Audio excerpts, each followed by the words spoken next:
Mesdames et messieurs, bonsoir. Merci de suivre Golden Sud TV. À présent, les titres de ce journal. Le Massa, marché des arts du spectacle africain d'Abidjan, a démarré le samedi 13 avril dernier. Ce grand rendez-vous culturel regroupe la culture, la danse, le spectacle, les contes, l'islam. Pour cette édition, le Massa a fait la part belle à deux pays qui sont à l'honneur, le Rwanda et la Corée. Un autre grand événement culturel vient également de lancer sa 16e édition. Il s'agit du FEMUA, le Festival des musiques urbaines d'Anoumambo. Pour cette édition, le thème retenu est « Santé mentale des jeunes », a annoncé mercredi 17 avril 2024 le leader du groupe Magic System, Traoré Salif Dia Salfo. Mesdames et messieurs, voilà pour les titres. Merci de rester connectés pour suivre ce journal.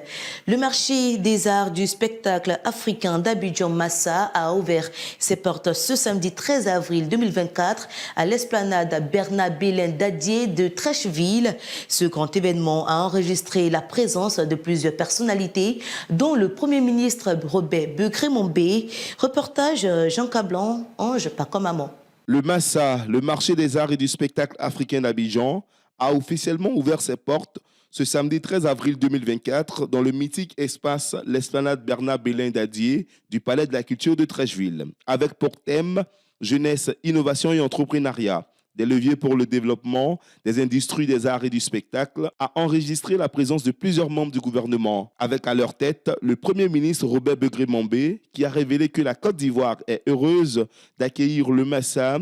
La Côte d'Ivoire est heureuse d'offrir à l'Afrique et au monde les villages Massa pour découvrir les beaux spectacles des génies créateurs que sont nos artistes et nos danseurs à travers le continent. Et d'ajouter la culture, la danse, le spectacle, les contes, l'islam, c'est pour des hommes de génie. Quant à la ministre de la Culture et de la Francophonie ivoirienne, Françoise Remarque, elle a salué la présence et le soutien des membres du gouvernement qui n'ont ménagé aucun effort pour que cette édition du Massa soit une réussite. Aussi, elle a souhaité que cette semaine soit riche en découvertes, en échanges, fructueuse en rencontres et inspirantes. Et que le Massa 2024 soit le théâtre de nouvelles collaborations, de projets innovants, de moments inoubliables, contribuant ainsi au rayonnement du spectacle africain dans le monde entier. Cette 13e édition du Massa fait la part belle à deux pays qui sont à l'honneur, le Rwanda et la Corée. Sandrine Humitoni, secrétaire d'État à la jeunesse du Rwanda, a expliqué comment l'art a permis à son pays de se reconstruire après le génocide entre les Tutsis et les Hutus. Pour sa part, le vice-président de la culture et du sport de la Corée, pays invité spécial du Massa, son Excellence Jeong Byung-geuk, a souhaité que la relation entre la Côte d'Ivoire et la Corée se poursuive. Quelques festivaliers se sont exprimés sur la cérémonie. Ils sont au micro de Rosemont Nyamien et Chris Bern Kofi. J'ai aimé le Massa d'aujourd'hui, tout s'est très bien passé. En tout cas, j'ai adoré le passage de Tidipé. C'est tout ce qui m'a plu. En tout cas, j'ai aimé quoi. Je suis vraiment ravi d'être ici déjà pour commencer. Et ensuite, je voudrais donner mes impressions parce que franchement, c'était au-delà de nos attentes. On s'attendait à quelque chose de petit, mais cette année-là, ils ont frappé fort, les gars. Ils ont fait vraiment fort. Il y avait tous les artistes dont on pouvait rêver. Et puis c'était là comme ça devant nous et tout. Franchement, c'était quelque chose. En tout cas, ça m'a touché vraiment. Et j'ai adoré. Et vive aussi la suite. On espère que ça va continuer comme ça vraiment. Je viens de France. C'est la première fois pour moi de venir en Côte d'Ivoire. J'ai accompagné ma copine qui travaille à l'ambassade de Corée du Sud à Abidjan. Et c'est la première fois pour moi aussi d'assister à Massa, la cérémonie d'ouverture. C'était vraiment incroyable. Une très bonne prestation de tous les artistes, tous les danseurs. Et franchement, c'était super amusant, j'ai pas vu le temps passer. Là, je suis en vacances, donc je vais passer toute la semaine ici. En plus, c'est gratuit, donc je recommande à tous les Ivoiriens de venir ici pour découvrir la culture du monde entier, du Rwanda, de la Corée du Sud et de tous les pays qui participent. Donc c'est vraiment intéressant et moi, je serai là. Tous les jours, j'essaierai de venir ici au centre de culture. C'est magnifique et je suis régalé. Je parle l'anglais, juste un peu français, mais j'adore le spectacle.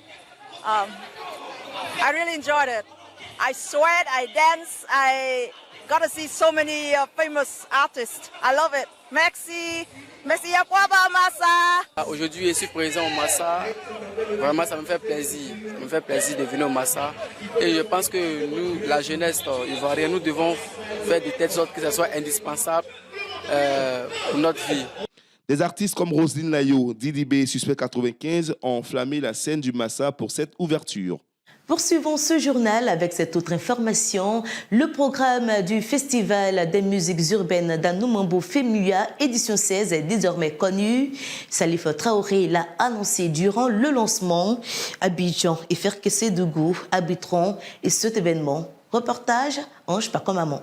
La 16e édition du Festival des musiques urbaines d'Anoumambo FEMUA se déroulera du 14 au 19 mai 2024 à Abidjan et à Ferkessé-Dougou sous le thème « Santé mentale des jeunes », a annoncé mercredi 17 avril 2024 le leader du groupe Salif Traoré dit Assalfo.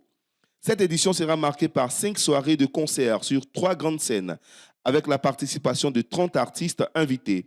Un carrefour jeunesse offrira aux jeunes l'opportunité de participer à des panels, des conférences et des ateliers de partage d'expériences.